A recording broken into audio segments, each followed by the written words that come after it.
Bismillahirrahmanirrahim. Assalamualaikum warahmatullahi wabarakatuh.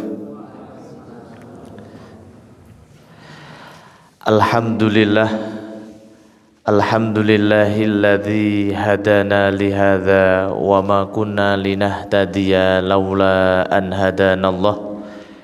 Asyhadu an la ilaha illallah wahdahu la syarika lah.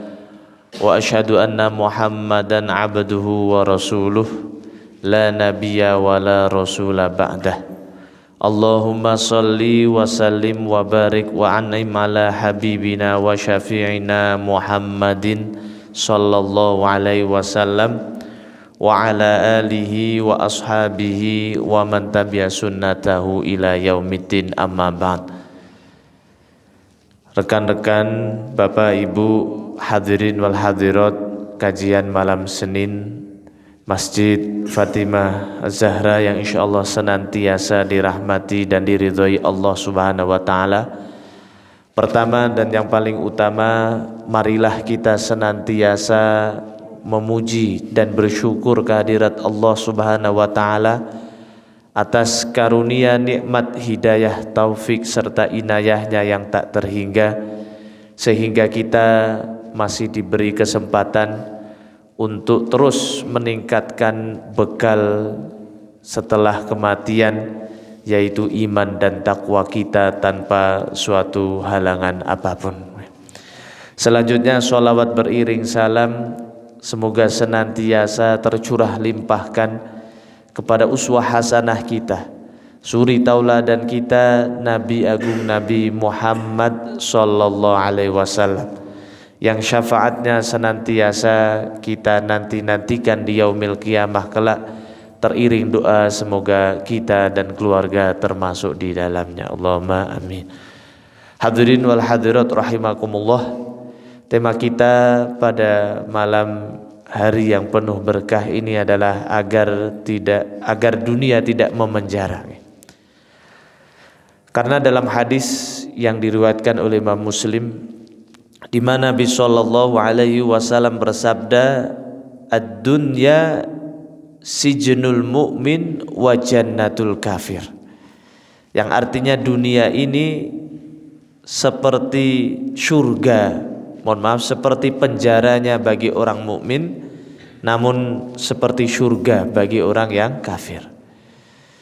Alasannya yang pertama, karena bagi orang muslim ketika hidup di dunia maka ada kewajiban-kewajiban yang mengikat pada dirinya ketika dia sudah menjadi seorang yang mukallaf, yang dibebani dengan kewajiban Islam, sholat 5 waktu, puasa Ramadan. Maka seakan-akan dunia ini mengikat, memenjara. Sebaliknya orang kafir tidak ada kewajiban, karena andaikan mereka sholat pun sholatnya tidak akan diterima sebelum mereka beriman. Kemudian yang kedua alasannya, karena di dunia ini kita sebagai seorang mukmin dibatasi atau ada beberapa hal yang memang diharamkan untuk kita. Contohnya minuman yang memabukkan, kemudian makan daging hewan yang Allah haramkan dan lain sebagainya. Maka seakan-akan menjadi seperti penjara. Namun berbahagialah orang-orang yang mampu menemukan kebahagiaan atau mampu menjadikan surga ini yang walaupun seperti penjara yang penuh dengan aturan dan batasan, namun dengan imannya yang kokoh, dengan hatinya yang bersih, dengan kunci-kunci kebahagiaan, dia mampu menjadikan dunia ini seperti surga.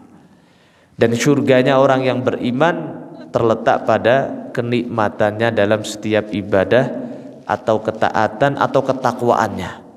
Justru sebaliknya, ketika dia melakukan sebuah dosa, tergelincir, maka dia akan merasa sedih, menyesal, sehingga cepat-cepat untuk bertaubat. Sebagaimana Imam Ibnu Taimiyah suatu ketika beliau mengatakan, inna fid dunya jannah man lam yadkhulha lam yadkhul jannat lan yadkhulal jannatal akhirah. Sesungguhnya di dunia ini ada sebuah surga di mana bagi siapa yang belum mampu masuk ke dalam surga di dunia ini, maka kelak atau sulit bagi dirinya untuk masuk ke surga di akhirat kelak. Maksudnya apa? Surga di sini adalah surga dalam ketaatan. Jadi dirinya tidak pernah terkekang oleh situasi atau kondisi jabatan walaupun tidak naik-naik contohnya, atau harta yang seakan-akan statis atau rumah yang tidak pernah direnovasi. Dia tidak mempermasalahkan. Karena apa? Dia telah menemukan surga yang jauh lebih baik, yaitu setiap dia tidak bermaksiat kepada Allah Subhanahu wa taala. Maka Imam Ibnu Taimiyah ditanya, "Wahai saudaraku, maka bagaimana perasaanmu ketika banyak orang yang mungkin mencacimu, mungkin menghujatmu?" Maka dia mengatakan, "Sungguh surgaku berada di dalam hatiku. Maka kemanapun aku, surga tetap aku bawa sehingga aku tetap bahagia. Walaupun di penjara, walaupun dikucilkan, namun selama beliau tetap taat kepada Allah, jauh dari maksiat, maka itulah surga bagi orang yang beriman." Hadirin wal hadirat rahimakumullah. Suatu ketika Nabi sallallahu alaihi wasallam bertanya kepada para sahabatnya dalam hadis yang diriwayatkan oleh Imam Muslim, "Idza futihat 'alaikum Faris war Rum ayyu qaumin antum?" Nabi sallallahu alaihi wasallam berandai-andai bertanya, bagaimana kalian ketika nanti Allah telah taklukkan bangsa Persia, Faris dan bangsa Rum yaitu Romawi telah tunduk semua kepada kekuasaan kaum muslimin. Maka seorang sahabat yang bernama Abdurrahman bin Auf mengatakan, "Nakul kama amaranallah," maka kita akan menjadi seperti apa yang Allah Subhanahu wa taala inginkan atau perintahkan. Namun Nabi sallallahu alaihi wasallam menjawab, "Au ghairu dzalik," ya. Bisa jadi seperti itu, bisa jadi tidak seperti itu. Akan tetapi kita akan tatanafasu thumma tatahasadun. Justru sebagian dari manusia malah sibuk hanya berlomba-lomba dalam urusan dunia, tinggi-tinggian jabatan, besar-besaran rumah, kemudian cantik-cantikan wajah atau mewah-mewahan kendaraan. Mereka akan berlomba-lomba dalam urusan dunia. Kalau sudah berlomba-lomba dalam urusan dunia, pasti yang selanjutnya adalah tatahasadun, yaitu saling hasad, iri dengki sesama mereka sendiri, padahal mereka saudaranya, bahkan masih keluarganya. Namun kalau sudah urusan lomba-lomba dalam dunia, maka ujungnya yang kedua adalah tatahasadun. Kemudian setelah saling berhasad, tsumma tatadabarun, mereka akan saling menjauh, tidak mau bertemu satu sama lain karena sudah ada rasa benci di dalam hatinya. Tsumma tatabaghudun, kemudian mereka saling membenci, saling menjatuhkan, bahkan ada yang rela untuk membunuh dan lain sebagainya. Maka inilah orang-orang yang hanya sibuk berlomba-lomba dalam dunia. Sebaliknya, kalau kita berlomba-lomba dalam akhirat, sebagaimana Allah firmankan Quran surah Al-Baqarah ayat 148, A'udzubillahi minasyaitonirrajim, walikulli wijhatun huwa muwalliha fastabiqul khairat. Setiap kaum memiliki kiblat yang dengannya dia condong atau menghadap. Fastabiqul khairat, maka berlomba-lombalah dalam kebaikan. Karena kalaupun kita mau sama, atau mau saling menyaingi, Allah berfirman dalam surah Al-Isra, yabsutur rizqa liman yasha'u min ibadih. Allah akan melapangkan rizki bagi siapapun yang Allah kehendaki. Artinya semuanya sudah ada takarannya. Dan Allah sengaja jadikan kita berbeda-beda. Berbeda sifatnya, berbeda latar belakangnya, berbeda kekuatan, berbeda mungkin kekayaannya, kecerdasannya dan lain sebagainya. Dalam Quran surah Al-Maidah ayat 48 nggih, walau sya'allahu la ja'alakum ummatan wahidah. Bisa saja Allah jadikan kita ini umat yang sama semua. Walakin liyabluwakum fima atakum. Namun Allah jadikan kita berbeda untuk menjadi ujian bagi kita masing-masing atas apa yang Allah berikan kepada kita. Fastabiqul khairat, maka berlomba-lombalah dalam kebaikan. Maka hadirin wal hadirat rahimakumullah, dunia itu maknanya bisa danu ya. Danu ini artinya adalah dekat. Artinya waktunya di dunia hanya sangat dekat atau sangat cepat. Kemudian dunia ini maknanya dani atau tempat yang rendah sehingga penuh dengan keterbatasan. Makna dunia adalah dani'ah atau sesuatu yang hina, yang tidak ada harganya kecuali bila yang kita investasikan untuk akhirat. Kemudian Allah Subhanahu wa taala menciptakan manusia dengan Allah berikan akal sekaligus nafsu sekaligus. Berbeda dengan malaikat, Allah ciptakan malaikat warakkaba fiha al-aqla wa lam yurakkib an-nafsa. Kalau malaikat Allah ciptakan, Allah karuniakan akal tanpa Allah karuniakan syahwat. Kalau hewan Allah karuniakan syahwat tanpa Allah karuniakan akal. Namun manusia Allah karuniakan akal dan Allah karuniakan syahwat. Maka tidak heran manusia mencintai atau menyukai keindahan, menyukai kesenangan, menyukai kenikmatan. Maka yang namanya harta, tahta dan wanita sampai nanti kiamat pun tidak akan pernah sepi dari peminatnya. Namanya manusia pasti akan menyukai yang namanya bersenang-senang, berfoya-foya, ya. Kemudian hiburan-hiburan, karena itulah fitrah dari nafsunya. Maka Imam Al-Ghazali mengatakan faman kana aqluhu, ya, faman ghalaba aqluhu syahwatahu fakana khairan minal malaikah. Barang siapa yang akalnya mampu menguasai hawa nafsunya sehingga hawa nafsunya tidak seenaknya sendiri, maka dia mampu menjadi manusia yang lebih baik dari malaikat. Sebaliknya waman ghalabat syahwatu aqlahu fakana syarran minal bahaim. Namun kalau orang-orang yang akalnya kalah terhadap syahwatnya sehingga syahwat yang menguasainya, maka dia akan kalah sehingga menjadi manusia yang lebih buruk daripada hewan. Mohon maaf. Bahkan dalam Quran surah Al-A'raf ayat 197 Allah Subhanahu wa taala berfirman, A'udzubillahi minasyaitonirrajim, ulaika kal an'am. Orang-orang yang tidak mau beriman, orang-orang yang tidak mau menggunakan akalnya, menggunakan hatinya, mereka itu seperti hewan ternak. Balhum adhal, bahkan lebih sesat dari mereka. Bapak Ibu hadirin wal hadirat rahimakumullah. Nabi SAW bersabda, Thalathun muhlikat, ada 3 hal yang mampu membinasakan manusia. Yang pertama apa? Syukhun muta', yaitu sifat pelit, wahawan muttaba', yaitu hawa nafsu yang diikuti, wa ijabul mar'i binafsihi, dan orang yang senang untuk membanggakan dirinya. Hadis riwayat Baihaqi. Maka inilah dunia.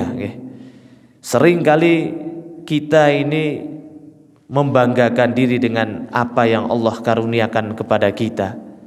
Bahkan dalam Quran surah Al-Hadid ayat 20, Allah Subhanahu wa taala berfirman, A'udzubillahi minasyaitonirrajim, i'lamu annamal hayatud dunya la'ibu wa lahun.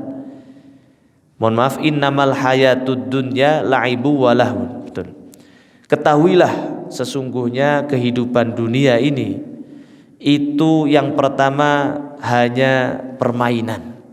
Karena namanya anak kecil, anak umur 1 sampai 5 tahun, dia pasti pengennya main terus, bahkan tidak memikirkan capek atau tidak, yang penting pengennya main.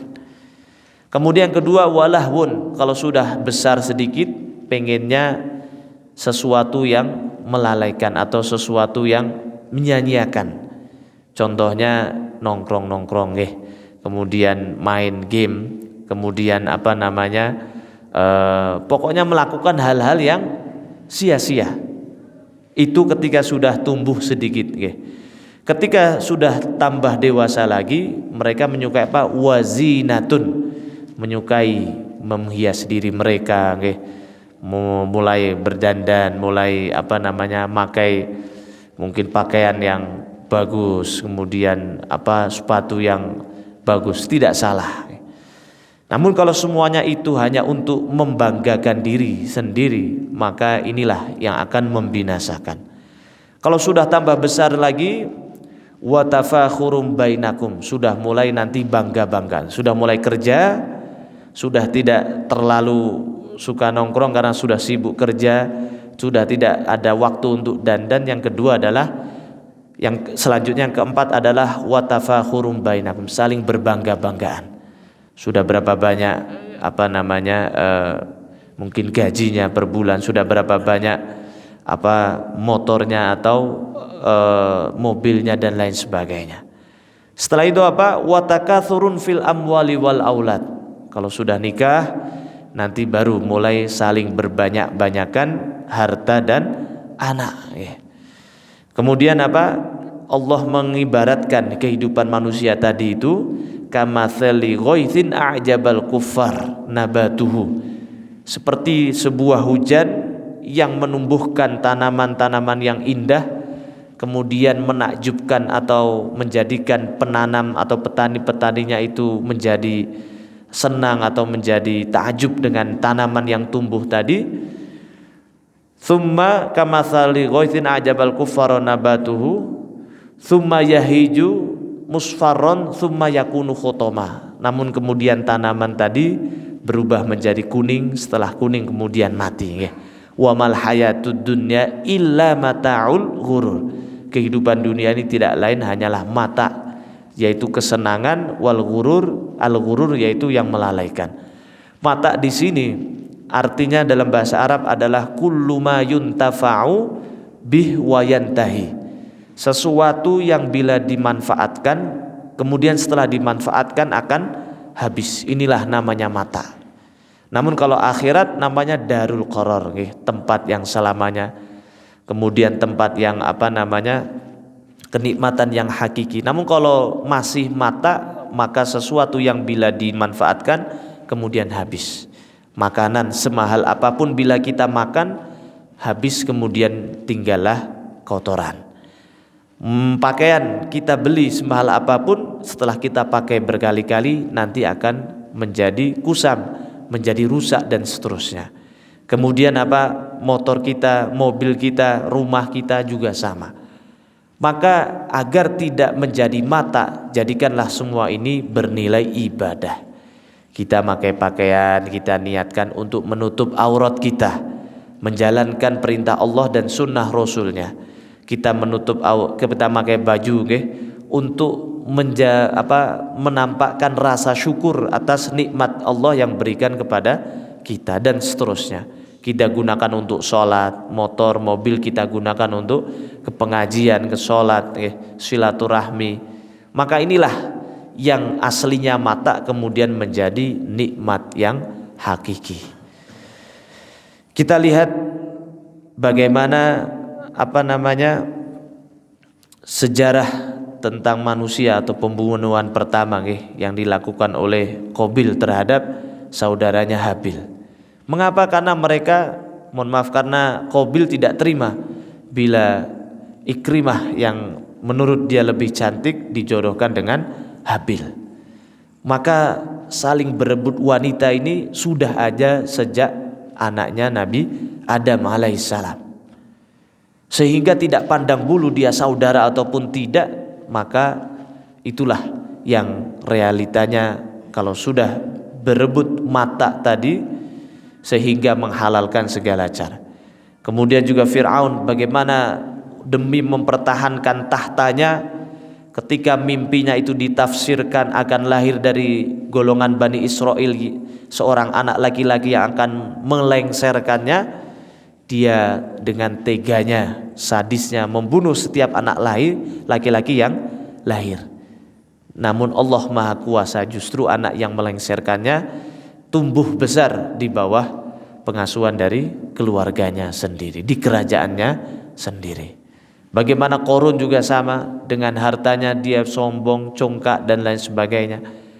Maka tidak heran bila sekarang ada mungkin berita pembunuhan hanya karena ucapan, hanya karena rebutan ini dan itu.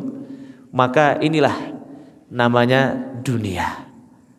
Namun beruntung orang-orang yang mampu melepaskan semua itu, sehingga apa? Dia tetap mencari dunia, namun dunia itu hanya sebagai wasilah, dan dia cari dunia demi untuk meraih akhirat yang lebih kekal. Memang kita ini diperintahkan oleh Allah Subhanahu wa taala tetap untuk bersungguh-sungguh dalam meraih dunia, namun tetap lebih bersungguh-sungguh dalam meraih akhirat. Contohnya Quran surah Al-Qasas ayat 77. Allah Subhanahu wa taala berfirman, A'udzubillahi minasyaitonirrajim, wabtaghi fima ataqallahu ad-darul akhirah wala tansa nasibaka minad dunya. Carilah apa yang Allah telah karuniakan di dunia ini, akan tetapi jangan, wabtaghi fima ataqallahu ad-darul akhirah. Carilah apa yang Allah berikan, yang Allah sediakan di negeri akhirat, dan jangan lupa dengan nasib atau bagian kita di dunia. Kemudian selanjutnya,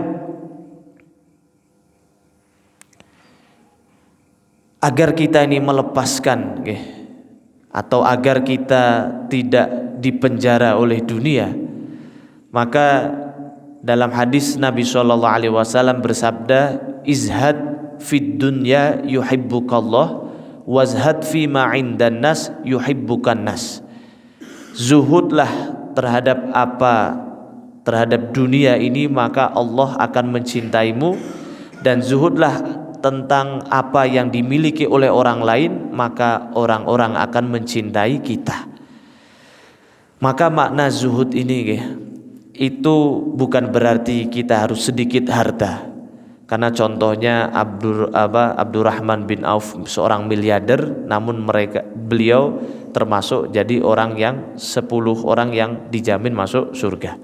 Kemudian Umar bin Khattab, Abu Bakar As-Siddiq, dan seterusnya. Artinya apa? Zuhud ini bukan dilihat dari hartanya, namun zuhud itu letaknya di dalam hati. Maka Imam Ibnu Qayyim rahimahullah ta'ala mengatakan, az-zuhdu huwa tarku ma la yanfa'u fil akhirah. Zuhud itu artinya meninggalkan atau menjauhi apa yang tidak bermanfaat bagi kita di akhirat. Maka menurut Imam Ahmad, zuhud ini ada 3 tingkatan. Yang pertama, zuhudnya orang awam, yaitu ketika seorang zuhud dengan meninggalkan hal-hal yang haram, maka ini sudah termasuk zuhud. Karena ketika seseorang melakukan kemaksiatan, maka kemaksiatan ini tidak bermanfaat, bahkan menjadikan dirinya menerima azab atau siksanya Allah Subhanahu wa ta'ala. Kemudian yang kedua, zuhud yang kedua adalah zuhud orang-orang yang khawas, orang istimewa, yaitu zuhudnya orang-orang yang bukan hanya meninggalkan yang haram saja, namun dia meninggalkan hal-hal yang berlebihan. Artinya walaupun halal, kalau berlebih-lebihan dia tinggalkan. Makan berhenti sebelum kenyang. Kemudian kita bekerja, walaupun bekerjanya sesuatu yang halal, kita pun tidak melalaikan kewajiban sholat dan lain sebagainya, tidak melalaikan istirahat, dan lain sebagainya. Maka meninggalkan sesuatu yang berlebihan walaupun itu halal. Kemudian yang ketiga, bukan hanya meninggalkan yang haram, bukan hanya meninggalkan yang berlebih-lebihan, namun dia meninggalkan sesuatu yang mengganggunya dalam beribadah kepada Allah Subhanahu wa taala. Dalam kisah tentang Umar, kita pernah dikisahkan di mana Umar Ibn Khattab memiliki sebuah kebun kurma yang sangat besar, sangat rindang dan banyak buahnya. Suatu ketika Umar berada di kebun, saking asiknya, saking sibuknya, apalagi dulu kan belum adzannya, belum seperti sekarang, belum ada jam, belum ada alarm. Ketika keluar dari kebun, Umar Ibn Khattab bertemu dengan beberapa sahabat yang baru pulang dari Masjid Nabawi. Umar pun bertanya, "Loh, kalian dari mana?" "Kita baru saja selesai sholat asar berjamaah." Maka Umar pun mengucapkan, "Inna lillahi wa inna ilaihi raji'un." Kehilangan suatu ibadah, maka inna lillahi juga. Maka akhirnya Umar setelah itu mewakafkan atau menyedekahkan kebun kurma ini. Karena apa? Kebun kurma ini telah menjadikan atau melalaikan dirinya dan tidak ikut jamaah sholat asar. Masya Allah. Inilah tingkatan zuhud yang tertinggi. Dia meninggalkan apa yang mengganggu dirinya dalam ibadah. Berarti kalau ketika kita sholat, kok motor kita mengganggu kita ketika sholat, yaitu kalau sudah tingkatannya seperti Umar. Kalau belum, ya minimal yang kedua tadi. Maka hadirin wal hadirat rahimakumullah, orang-orang yang meninggalkan sesuatu yang tidak bermanfaat bagi dirinya di akhirat, inilah orang-orang yang zuhud, yang mampu melepaskan dirinya dari penjara dunia sehingga dia akan senantiasa bahagia kapanpun dimanapun. Terlebih inilah orang-orang yang kuat secara akidah, secara ibadah, baik secara lahirnya. Karena apa? Nabi SAW mengabarkan kelak di akhir zaman umat Islam ini akan seperti hidangan di atas meja yang dimakan oleh hewan-hewan yang buas. Seakan-akan umat Islam tidak berdaya, direbutkan sana sini, kemudian dipermainkan, dihancurkan. Maka para sahabat bertanya, "Ya Rasulullah, apakah ketika itu jumlah umat Islam sedikit?" Tidak. Akan tetapi mereka terkena penyakit wahan. Apa itu wahan? Yaitu hubbud dunya wa karahiyatil maut, yaitu mencintai dunia sehingga dunia ada di dalam hatinya. Bahkan orang yang Allah uji dengan kemiskinan pun mampu terkena penyakit hubbud dunya ini ketika yang difikirkan setiap hari, bahkan ketika sholat, ketika ibadah juga tetap dunia. Wal iyadu billah. Maka menurut Imam Ibnu Qayyim tadi benar bahwa zuhud itu bukan terletak pada banyak sedikitnya harta, namun zuhud itu adalah letaknya di dalam hati. Dan hati zuhud artinya tarku ma la yanfa'u fil akhirah, meninggalkan sesuatu yang tidak bermanfaat di akhirat. Kemudian ada satu lagi namanya waro. Kalau waro itu adalah tarku ma tadzurru fil akhirah, yaitu meninggalkan sesuatu yang membahayakan di akhirat. Maka waro ini kan orang-orang yang meninggalkan suatu perkara yang syubhat, apalagi yang haram. Karena yang syubhat itu kan masih antara halal dan haram, maka dia lebih memilih untuk meninggalkan daripada nanti malah membahayakan dirinya di akhirat. Bagaimana agar kita ini mampu memiliki hati yang senantiasa zuhud, yang senantiasa warok?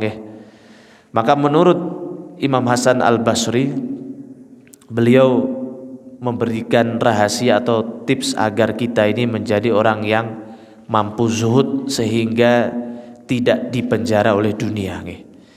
Suatu hari beliau pernah ditanya, masiru zuhdika fid dunya, apa rahasia zuhud Anda terhadap dunia ini? Maka beliau mengatakan yang pertama, alimtu bi anna rizqi ay lan ya'khudahu ghairi. Yang pertama di dalam hati, dia yakin bahwa setiap rizkinya Hasan al-Basri ini tidak mungkin diambil oleh orang yang lain. Artinya setiap kita sudah memiliki rizkinya masing-masing, maka tidak perlu kita berlomba-lomba dalam urusan dunia. Nggak pernah akan menang.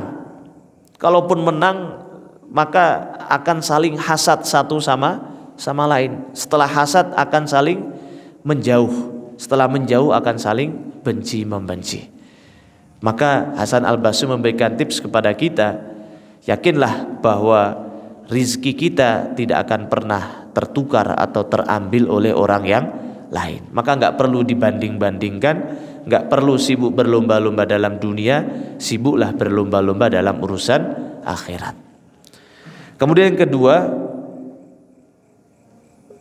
fatma'anna qalbi lahu, maka dengannya itu hatiku menjadi tenang. Yang kedua adalah wa'alimtu bi anna amali la yaqumu bihi ghairi fashtaghaltu bihi. Yang kedua, aku yakin bahwa amal-amalku tidak mungkin digantikan atau diwakilkan oleh orang lain. Maka aku akan sibuk untuk beramal, ya, karena amal-amalku tidak bisa diwakilkan untuk orang lain. Bayangkan kalau ada aplikasi jasa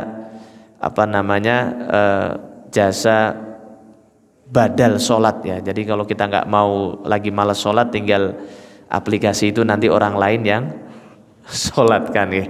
Namun kan tidak ada, ya. Kalau ada mungkin rame-rame orang akan menginstal aplikasi ini, ya. Namun kan tidak ada. Maka lelah-lelahlah di dunia atau capek-capeklah di dunia, karena kelak di akhirat tidak ada capek, tidak ada lelah lagi. Sibuklah sholat tahajud di malam hari, karena setelah kematian tidak ada lagi sholat tahajud bagi kita. Dalam Quran surah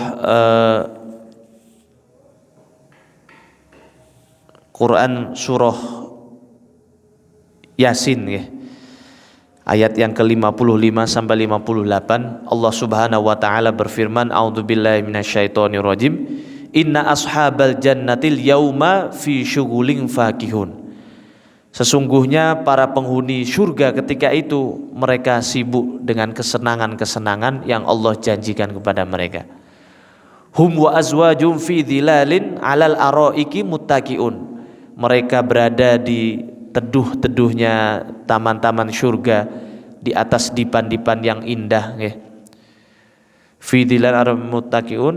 Kemudian salamun qaulam mir rabbir rahim, ya. Kemudian Allah Subhanahu wa taala memberikan salam kepada mereka. Wamtazul yauma ayyuhal mujrimun. Sebaliknya kalau misalnya orang-orang yang kafir, orang yang mujrim, ya masuk ke dalam neraka. Kemudian pula dalam hadis yang diriwayatkan oleh Imam Albani, ya, disebutkan wala yanamu ahlul jannah, di surga tidak ada lagi tidur, ya. Artinya kita semua sibuk dengan kesenangan, kenikmatan, tidak perlu lagi ibadah, karena ibadahnya sudah di dunia. Lelah-lelah kita di dunia, capek-capek kita di dunia, sakit-sakit kita di dunia. Sebagaimana dalam Quran surah Fatir ayat 34 sama 35, di mana para penduduk surga mengatakan a'udzubillahi minasyaitonirrajim wa qalul alhamdulillahilladzi adzhaba 'annal hazan. Mereka berkata, alhamdulillah, segala puji milik Allah yang telah menghilangkan rasa sedih, rasa duka cita, semuanya sudah hilang. Sebagaimana kita kalau bekerja, setiap gajian begitu capeknya, begitu sakit atau pusing dan lain sebagainya, capek, lelah, semuanya hilang ketika hari sedang gajian.